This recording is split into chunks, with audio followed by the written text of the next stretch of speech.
भारतीय इतिहास। भारत की एकमात्र महिला प्रधानमंत्री श्रीमती इंदिरा गांधी का गवाह रहा है। वे भारत की तीसरी प्रधानमंत्री तथा पहले प्रधानमंत्री पंडित जवाहरलाल नेहरू की पुत्री थी। वे अपनी विद्वता, आकर्षक व प्रभावशाली व्यक्तित्व के बल पर देशवासियों के दिलों पर राज करती थी। आज से एक नया भाग शुरू कर रही हूँ जिसमें मैं आप लोगों को बताने वाली हूँ इंदिरा गांधी के बारे में। आशा करती हूँ कि यह भाग भी आप लोगों को बहुत पसंद आएगा। इंदिरा गांधी दूरदर्शी, कल्पनाशील और दृढ़ संकल्प वाली महिला थी।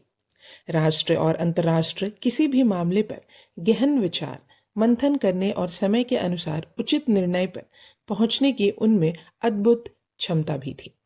बैंकों का राष्ट्रीयकरण हो, भूमि सुधार हो, पोखरण में आणविक विस्फोट, अंतरिक्ष में उपग्रह स्थापना और 20 सूत्रीय कार्यक्रम उनके महत्वपूर्ण कार्यों में से हैं।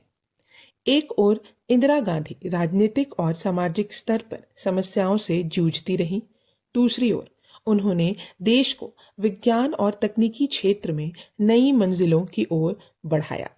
उनके प्रधानमंत्री काल में विज्ञान और तकनीकी क्षेत्र में हुई उन्नति ने दुनिया भर को अचंभित कर दिया था। आज इंदिरा जी हमारे बीच नहीं हैं, किंतु उनका चिंतन, उनके विचार और उनके कार्य आने वाली पीढ़ियों को सदैव प्रेरणा देते रहेंगे। जन्म और बचपन के दिन। इंदिरा जी का जन्म 19 नवंबर 1917 को इलाहाबाद में हुआ था। माता कमला नेहरू व पिता जवाहरलाल नेहरू उनके जन्म पर फूले नहीं समाये। इंदिरा के दादाजी मोतीलाल नेहरू एक प्रसिद्ध वकील व जाने मानी हस्ती थे। राजनीतिक वातावरण व बचपन।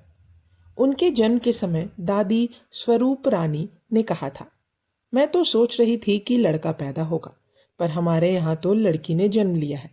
यह सुनकर मोतीलाल क्रोध से बोले, मेरे लिए लड़का और लड़की में कोई अंतर नहीं है।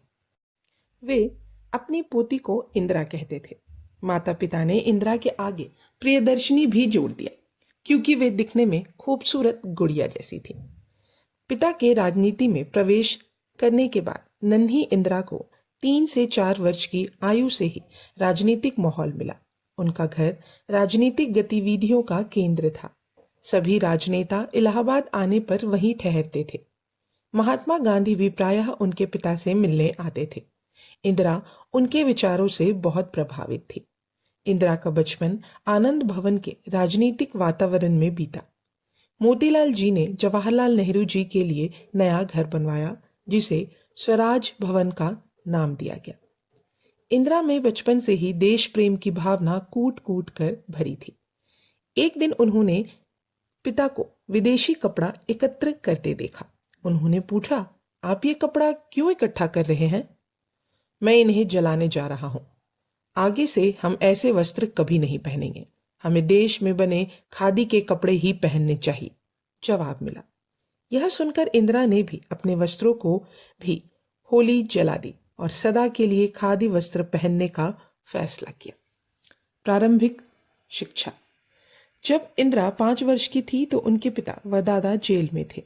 वे उन दिनों स्वतंत्रता संग्राम में हिस्सा ले रहे थे। वहां इंदिरा की पढ़ाई की देखरेख करने वाला कोई ना था। उनके घर पर नेताओं का जमघट लगा रहता था। इंदिरा के लिए एक अध्यापक रखा गया जो उन्हें पढ़ाने आता, पर इंदिरा को पिता व दादा के बिना अकेलापन महसूस होता था। जवाहर नियमित रूप से जेल से पुत्री को पत्र लिखते थे। वे उन्हें पत्रों द्वारा राष्ट्रीय और अंतर्राष्ट्रीय महत्व की घटनाओं की जानकारी देते थे। उन्होंने इंदिरा को यह भी बताया कि उन्हें कौन कौन सी अच्छी पुस्तकें पढ़नी चाहिए। माँ के साए में। इंदिरा का अधिकतर बचपन माँ के साए में बीता। उन्हें अपने पिता के साथ अधिक समय बिताने का अवसर नहीं मिला, क्योंकि उनका अधिकतर समय जेल में बीतता था। एक बार नेहरू जी ने पुत्री को जेल से पत्र लिखा, तुम बहुत भाग्यवान हो कि तुम्हें इतने देख रेख करने वाली माँ मिली। कमला आत्मविश्वासी महिला थी। इंदिरा उनके गुणों से बेहद प्रभावित थी, पर कमला अधिक समय तक स्वस्थ नहीं रह पाई। अस्वस्थता के कारण वे इंदिरा के सारे कार्य नहीं कर पाती थी। इंदिरा 8 वर्ष की हुई तो कमला की सेहत और भी खराब हो गई। उनकी अस्वस्थता के कारण नेहरू जी को जेल से रिहा किया गया। उन्होंने पत्नी को लखनऊ के अस्पताल में भर्ती करवाया, किंतु डॉक्टरों ने कहा कि वे पत्नी का इलाज के लिए स्विट्जरलैंड ले जाए। जवाहरलाल रोगी कमला के साथ जहाज पर सवार होकर जनेवा चले गए। इंदिरा भी साथ गई। अच्छी मेडिकल सुविधाओं व स्वस्थ वातावरण के कारण कमला की दशा में सुधार होने लगा। इस दौरान इंदिरा ने कुछ दूसरे देशों की यात्राएं भी की। पिता के साथ लंदन, पेरिस व बर्लिन गई।